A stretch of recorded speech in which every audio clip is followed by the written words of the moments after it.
the greatest adventure of all time.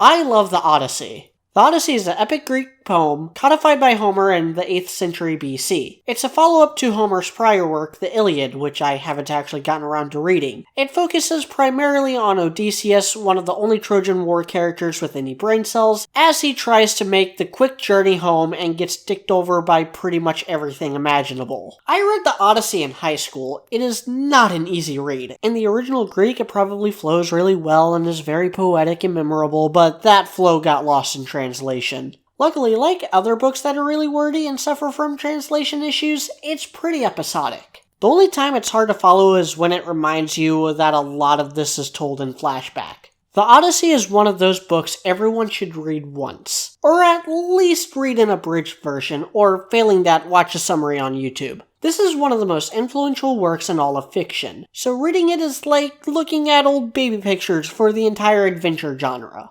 Anything that has tried to infuse its plot with ancient-sounding lore and mythos, any legend where someone must go on a quest to earn atonement and achieve a goal, that comes from the Odyssey. And it gets creative and crazy. This is why I never sat down to read the Iliad. Even with all the direct intervention from the Pantheon, it's a lot more grounded. Odyssey, by comparison, has way more monsters, and a lot of them get beaten through cleverness because, as stated before, Odysseus is actually intelligent unlike many of his peers. And this makes the monsters more memorable. If you kill multiple types of monsters the same way, especially in a non-visual medium, they all end up blending together. Make it to where the hero has to use various strategies and they become more iconic. Just look at vampires and the grab bag of weaknesses they have. Way more interesting than just hitting something until it dies. Again, the Odyssey is not an easy read, but it is a lot of fun and really creative, especially considering it's well over 2,000 years old. It holds up impressively well today for something that has been ripped off and referenced more than damn near any other work of literature, and that's why I love the Odyssey.